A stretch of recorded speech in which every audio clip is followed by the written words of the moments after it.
नमस्कार साथियों, हिंदी नेटशाला चैनल में आप सभी का पुनः हार्दिक अभिनंदन है।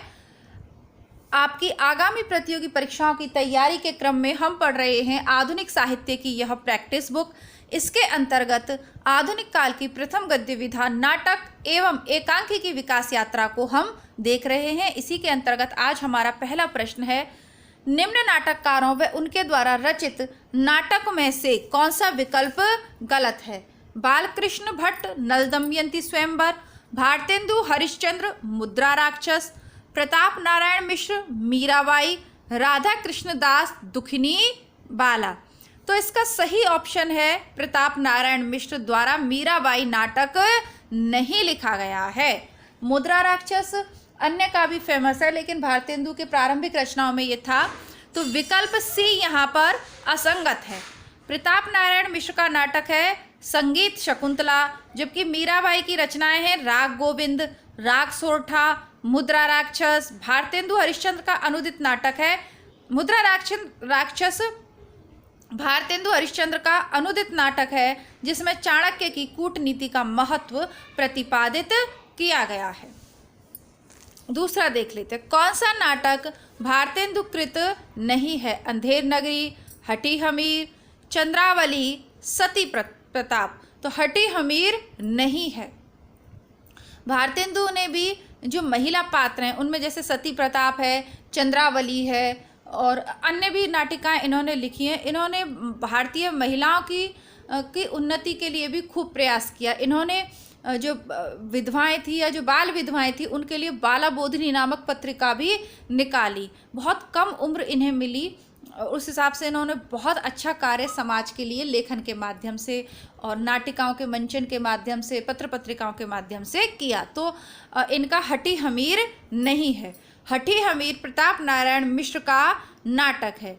इनके अन्य नाटक हैं गो संकट, गौओं की स्थिति पे, ज्वारी खुआरी, समाज की जो विसंगतियां हैं, गलत चीज़ें हैं, संगीत शाकुंतल, जबकि अंधेर नगरी, चंद्रावली, सती प्रताप, भारत दुर्दशा आदि भारतेंदु जी के नाटक हैं। प्रताप नारायण मिश्र के नाटक हैं। ये गौ संकट, ज्वारी खुआरी और संगीत शाकुंतल ये प्रताप नारायण मिश्र के हैं। और भारतेंदु कृत अंधेर नगरी, सती प्रताप, चंद्रावली, भारत दुर्दशा इत्यादि हैं। नाटक एवं नाटककारों को सुमेलित कीजिए। अभंग गाथा, ताले में बंद प्रजातंत्र, वायरस और इन्ना की आवाज। तो इनका सही मैच हम देखेंगे। अभंग गाथा है नरेंद्र मोहन का। राकेश मोहन के तो आपने देख लिए नाटक कल के, उसमें अभंग गाथा नरेंद्र मोहन। ताले में बंद प्रजातंत्र विभू कुमार का है। वायरस राजेश जैन का है। इन्ना की आवाज असगर वजाहत का है। ये आधुनिक नाटककार हैं।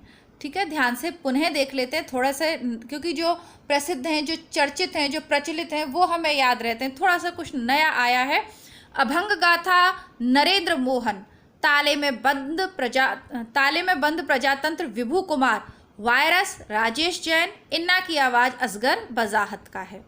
भारत दुर्दशा को निम्नलिखित में से क्या माना जाता है? तो नाट्य रासक माना जाता है।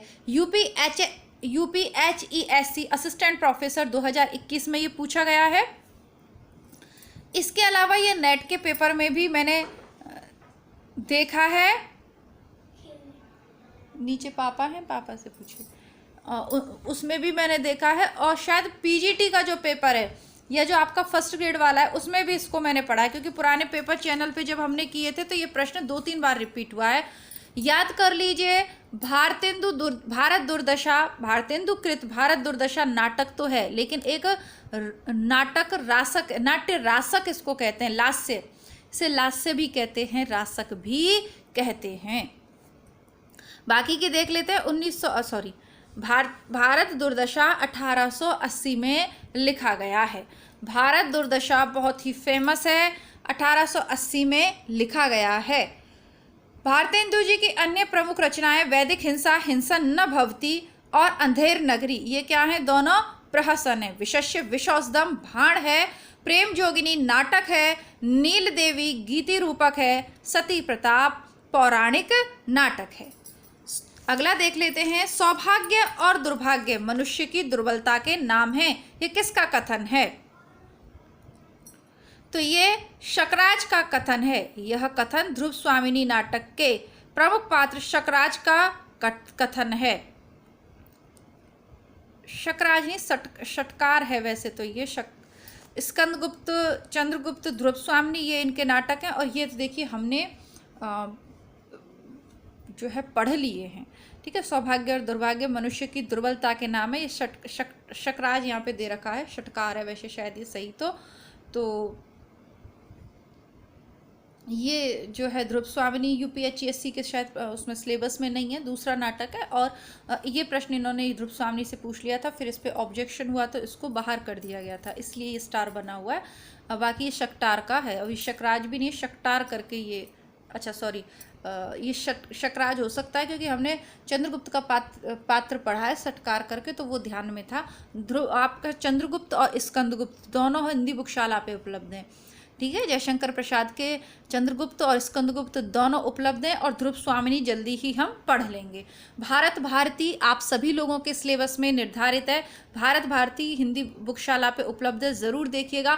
इसके अलावा जो चैनल पे पहली बार ये प्रैक्टिस सेट देख रहे हैं उन विद्यार्थियों को मैं बताना चाहूँगी कि इसी चैनल का एक दूसरा भाग भी है, हिंदी बुकशाला, जहाँ हम हिंदी की किताबों सहित अन्य जो मुद्दे हैं उन पर चर्चा भी करते हैं, किताबें भी पढ़ते हैं, उपन्यास, नाटक और बहुत कुछ आगामी योजनाएं बुकशाला के लिए हैं। बुकशाला का संबंध केवल आपकी परीक्षाओं से नहीं रहेगा, उसके आगे भी बहुत सारी योजनाएं रहती हैं, लेकिन कोई ना कोई आपकी परीक्षा आ जाती है, इसीलिए ये प्रैक्टिस सेट में एक बार कंप्लीट करवा दूँ।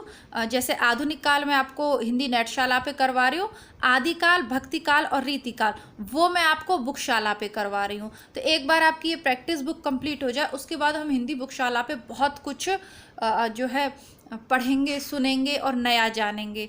तो इसके लिए यह आवश्यक है कि आप हिंदी बुकशाला और हिंदी नेटशाला दोनों चैनल्स को सब्सक्राइब करें। हिंदी नेटशाला चैनल जब भी आप परीक्षा देंगे, जो भी, चाहे आप टीजीटी दें, टीजीटी देने के बाद पीजीटी दें, आप नेट परीक्षा दें, या आप असिस्टेंट प्रोफेसर की दें, या आपके आसपास कोई एमए बीए करा, हिंदी नेटशाला सबके लिए है, प्रतियोगी छात्रों के लिए। लेकिन हिंदी बुकशाला न केवल प्रतियोगी की दृष्टि से, बल्कि हिंदी साहित्य में आप थोड़ा भी रुचि रखते हैं तो फिर हिंदी बुकशाला चैनल आप सबके लिए है। तो कृपया करके दोनों चैनल्स को सब्सक्राइब कीजिए। ये ऐसा मैं बार बार इसलिए कहती हूँ क्योंकि ये वीडियोस बहुत लोगों तक नहीं पहुँच रहे हैं, इसी कारण, क्योंकि आप लोग ना तो वीडियोस को लाइक करते हो ना चैनल को सब्सक्राइब करते हो। अब यूट्यूब कोई आदमी तो है नहीं, उसे क्या पता कि आप अच्छा, तो सॉफ्टवेयर है, जो चैनल ज़्यादा सब्सक्राइब किया जाता है उनके वीडियोज़ आगे आगे भेजे जाते हैं। तो इस हमारे 70% ऐसे हैं जिन्होंने चैनल को सब्सक्राइब नहीं कर रखा है, यानी वीडियो तो देख रहे हैं लेकिन उनमें से 70% लोगों ने चैनल को सब्सक्राइब भी नहीं कर रखा है। तो कृपया करके चैनल को आप सब्सक्राइब करें, ठीक है, दोनों चैनल को। बाकी और कोई उसका रीजन नहीं है, सब्सक्राइबर्स के रुपए नहीं मिलते हैं किसी भी यूट्यूब वाले को, लेकिन जिनके चैनल सब्सक्राइब किए जाते हैं उनके वीडियोस ही चलते हैं, आगे रैंक करते हैं। इसलिए आपको कहते हैं कि लाइक और सब्सक्राइब करिए। आप ना वीडियो को लाइक करते हो ना डिसलाइक करते हो, पता ही नहीं चलता कि अच्छा बनाया है, आपके काम भी आ रहा है या नहीं आ रहा।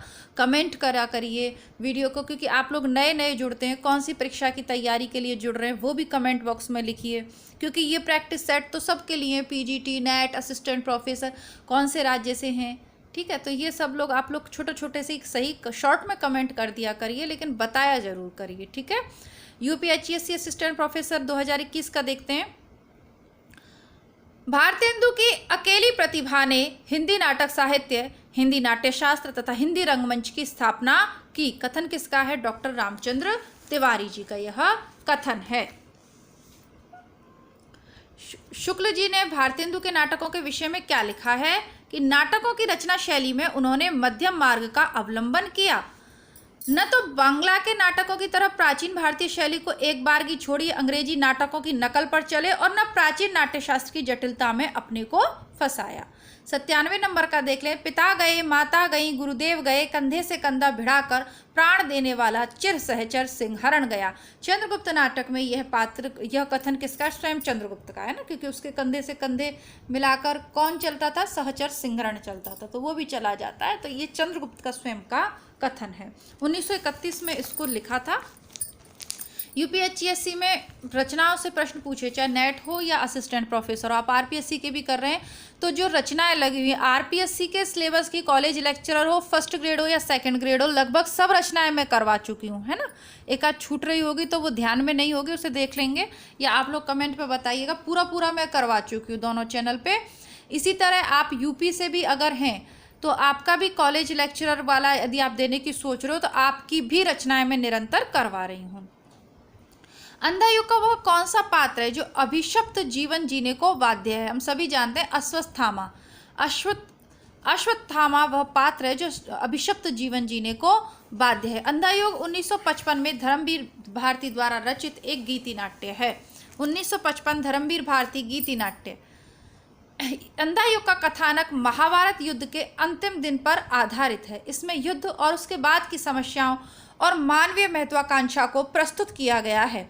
अंधा युग के प्रमुख पात्र हैं अश्वत्थामा, गांधारी, धृतराष्ट्र, कृतवर्मा, संजय, विदुर, युधिष्ठिर, युयुत्सु, कृष्ण इत्यादि। भारतेंदु जी ने किस नाट्य कृति की रचना एक रात में की थी? तो यह है अंधेर नगरी। बहुत ही इतनी सुंदर कृति एक दिन में उन्होंने लिख डाली। अंधेर नगरी 6 अंकों का है। इस नाटक में विवेकहीन और निरंकुश शासन व्यवस्था पर करारा व्यंग्य करते हुए उसे अपने ही कर्मों द्वारा नष्ट होते दिखाया गया है। भारतेंदु जी ने इसकी रचना बनारस के हिंदू नेशनल थिएटर के लिए एक ही दिन में की थी। बहुत ही मनोरंजक तरीके से इसमें व्यंग्य किया गया है। तो ये बहुत छोटा सा है और ये हिंदी बुकशाला पर आपको मिल जाएगा, ज़रूर पढ़िएगा आप। कहाँ करुणानिधि के सब सोए, भारतेंदु ने की किस रचना की पंक्ति हैं? नील देवी की। नील देवी, मैंने कहा है कि इन्होंने रत्नावली, नील देवी, भारतीय महिलाओं के लिए बहुत कुछ इन्होंने करने का प्रयत्न किया। तो नील देवी की है कहाँ करुणानिधि के सब सोए। आगे देख लेते हैं। रत्नावली नाटक किस भाषा से हिंदी में अनुवादित नाटक है? तो रत्नावली संस्कृत भाषा से हिंदी में अनुवादित नाटक है। DSSB PGT के ये प्रश्न चल रहे हैं, तो यह संस्कृत भाषा से हिंदी में अनुवादित किया गया था।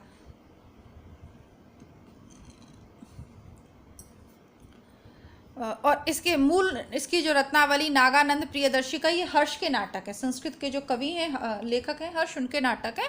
तो इसमें से रत्नावली को इन्होंने अनुवादित किया। भारतेंदु जी ने कुल 17 नाटक लिखे, जिसमें से 8 मौलिक और 9 अनुदित माने जाते हैं। अब कौन कौन से हैं अनुदित नाटक, वह जरा देख लेते हैं। विद्या सुंदर 1868, पाखंड विडंबन 1872, रत्नावली 1868, धनंजय विजय 1873, कर्पूर मंजरी 1875, भारत जननी 1877, मुद्रा राक्षस 1878, दुर्लभ बंधु 1880 और सत्य हरिश्चंद्र 1875। मौलिक नाटक कौन कौन से हैं? वैदिक हिंसा, हिंसा न भवति 73, श्री चंद्रावली नाटिका 76, विशेष्य विशोत्तम 76 ये भांड है, भारत दुर्दशा 1880, भारत दुर्दशा 1880 याद कर लीजिएगा, भारत दुर्दशा 1880। ये नाट्य रासक है, जिसे आप लास्य भी कहते हैं। नाटक नाट्य लास्य भी लिखा हो तो भी वही ऑप्शन सही है, और अगर ऑप्शन में नाट्य रासक लिखा हो तो भी भारत दुर्दशा सही ऑप्शन है। नील देवी 1881 और अंधेर नगरी यह प्रहसन है 1881, यानी 80 में लिखा है भारत दुर्दशा, बहुत फेमस हुआ। उसके बाद प्रहसन इन्होंने एक दिन में लिख दिया अंधेर नगरी। तो कहा किसके लिए लिखा था यह? हिंदू, बनारस के हिंदू नेशनल थिएटर पे इसको मंचित करने के लिए कुछ चाहिए था, तो भारतेंदु ने एक रात में इस नाटक की रचना कर दी पूरे की। तो ये 81 में था। प्रेम जोगनी 75 और सती प्रथा 83, ये इनके मौलिक नाटक हैं। अरुणी अरुणी यह मधुमेह देश हमारा नामक गीत प्रसाद के किस नाटक का है? तो यह गीत प्रसाद के नाटक, यह जो गीत है यह प्रसाद के नाटक चंद्रगुप्त का है, और इसको कौन गाती है? कार्नेलिया गाती है। अन्य कथन है, कार्नेलिया सुवासनी से कहती है यदि प्रेम ही जीवन का सत्य है तो संसार ज्वालामुखी है। चाणक्य चंद्रगुप्त से कहता है कि महत्वाकांक्षा का मोती निष्ठुरता की सीपी में रहता है, और ये बिल्कुल सही बात है। अगर आप जीवन में आगे बढ़ना है तो कुछ निष्ठुर निर्णय, कुछ कड़े निर्णय करने पड़ते हैं। कोणार्क नाटक के रचयिता कौन हैं? तो जगदीश चंद्र माथुर का प्रसिद्ध अति प्रसिद्ध नाटक है कोणार्क, जो बार बार पूछा जाता है। जगदीश प्रसाद के अन्य नाटक हैं शारदिया, पहला राजा, रघुकुल रीति और दशरथ नंदन। पहला राजा नाटक के संदर्भ में लेखक की उक्ति है कि यह नाटक न पौराणिक है, न ऐतिहासिक, न यथार्थवादी, यह तो एक मॉडर्न एलिगोरी, आधुनिक अनुक्ति का मंचीय रूप है। कौन सा? पहला राजा। मोहन राकेश के देख चुके तो बार बार नहीं देखेंगे।